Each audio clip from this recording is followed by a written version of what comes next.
اللہ تبارک و تعالیٰ کبھی آزمائش کے لیے اس کے رزق میں تنگی کرتا ہے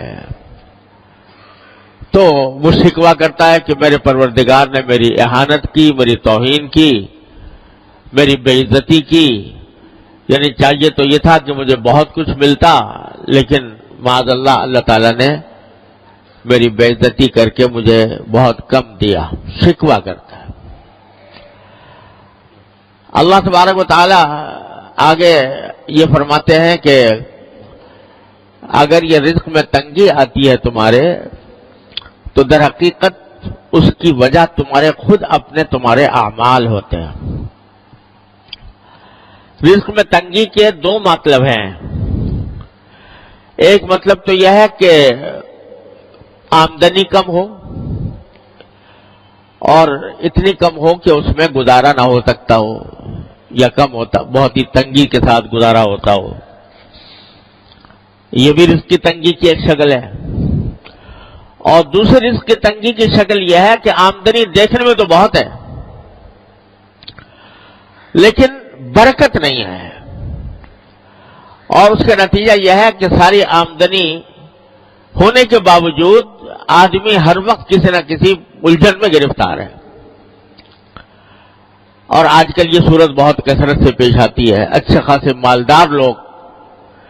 مالدار لوگوں کو جن کی آمدنیاں بہت زیادہ ہیں ان کو بھی یہ شکوہ کرتے سنا کہ پتہ نہیں کہاں سے پیسہ آتا ہے، کہاں چلا جاتا ہے، اور نتیجہ یہ کہ پیسے کا اصل فائدہ تو یہ تھا کہ انسان کو راحت ملتی، انسان کو آرام ملتا، اطمینان سکون حاصل ہوتا، لیکن بجائے آرام اور اطمینان حاصل ہونے کے اس سے پریشانیوں میں اضافہ ہو رہا ہے۔ یہ ہے بے برکتی۔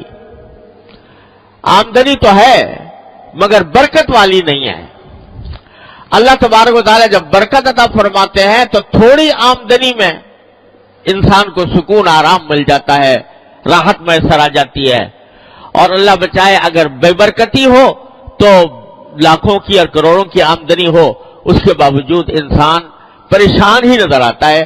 اور قرآن کریم نے ایک جگہ فرمایا کہ بعض اوقات انما یعذبہم بہا فی الحیاۃ الدنیا، اللہ تعالیٰ اس مال کو ان کے لیے عذاب کا ذریعہ بنا دیتے ہیں دنیا ہی کے اندر۔ یعنی مال تو بہت ہے لیکن مال کی حصول میں، اس کی تلاش میں، اس کے جو سرگرداں ہیں تو اس میں دن کا چین میسر ہے، نہ رات کا آرام میسر ہے، نہ بیوی بچوں کے ساتھ وقت گزار سکتے ہیں، نہ اپنے گھر والوں کے ساتھ اطمینان کے ساتھ بیٹھ سکتے ہیں، راحت میسر نہیں۔ پیسہ ہے مگر راحت نہیں۔ یہ بھی رزق کی تنگی کی ایک بدترین شکل ہے۔ تو اللہ تبارک و تعالیٰ دونوں قسم کی تنگیوں کا، اس میں الفاظ جو ہیں دونوں قسم کے تنگیوں کے کو شامل ہیں کہ چاہے آمدنی کم ہو یا آمدنی میں برکت نہ ہو، دونوں کی وجہ در حقیقت یہ ہے کہ تم لوگوں کے حقوق ضائع کرتے ہو۔ لوگوں کے حقوق کیا ضائع کرتے ہو؟ پہلا ذکر کیا یتیم کا، لا تحاضون علی طعام بلکہ لا تکرمون الیتیم، یتیموں کی عزت نہیں کرتے۔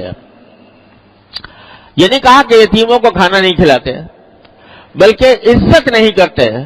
مطلب یہ کہ اول تو یتیموں کی دیکھ بھال میں تمہاری کمی ہے، اور اگر کبھی کوئی کرتا بھی ہے تو اس کا جیسا اکرام ہونا چاہیے، جیسی عزت ہونی چاہیے، اس قسم کی عزت اس کو نہیں دیتے ہیں۔ وَلَا تَحَاضُّونَ عَلَىٰ طَعَامِ الْمِسْكِينِ، دوسرے لوگوں کو بھی کوئی ترغیب نہیں دیتے کہ تم مسکینوں کو کھانا کھلاؤ، مسکینوں کے حاجتوں کو پورا کرو۔ ایک تو یہ بات تھی۔ پھر فرمایا وَتَأْكُلُونَ التُّرَاثَ أَكْلًا لَمًّا، اور میراث کو تم لپیٹ کر کھا جاتے ہو۔